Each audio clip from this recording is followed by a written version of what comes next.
Hi there, I'm Captain Dan Cohen with Williamson County EMS, and I am here with Dr. Tanya Glenn. Hi, I'm Tanya Glenn, and I'm super delighted to be here.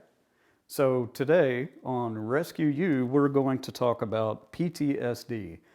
So Tanya, what do you think about ketamine therapy for PTSD? That is a big question we get asked a lot these days. I know when people are suffering from PTSD, they're always kind of looking for what is that quick fix, right? And ketamine therapy, ketamine infusions have evolved as a treatment option. The thing about ketamine infusions is that while it suspends the emotions and the intensity of the manifestations of trauma, it doesn't fix the problem. So, do we see patients who are doing ketamine infusions? Yes. Is it the only treatment? Absolutely not. As I've said many times throughout, my education series and my books, is that we have to get in and we have to really kind of wrestle with those demons and get the brain to process the trauma, which you see, hear, taste, touch, and smell.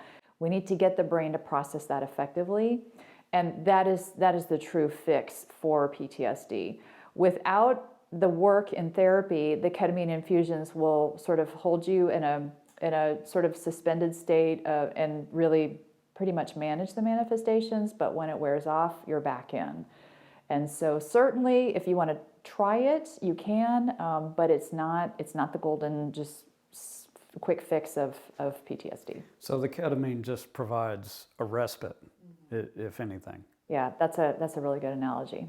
And is ketamine treatment widely used, widely available? I know in EMS we use it for a lot of different things. It used to be just a horse tranquilizer, as far as I knew, and now it is used for all sorts of things. How common is it to be used in conjunction with other therapies that you see? So what we've noticed in the past couple of years is that ketamine clinics have really popped up.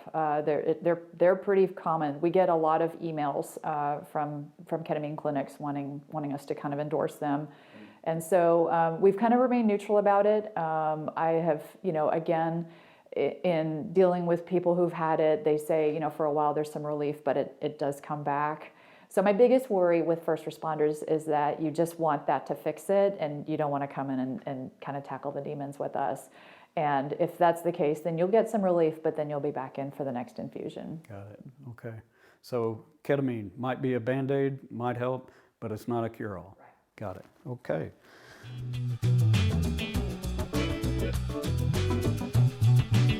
Another question about PTSD. How do we differentiate anxiety, a mental health issue, etc., from PTSD? So how do we know it's PTSD? So the thing about post-traumatic stress disorder, and I want to talk about the D disorder, which is sort of the end of the continuum, and then syndrome, which is important to understand as well. So if you have post-traumatic stress disorder, your ability to function is really, really altered.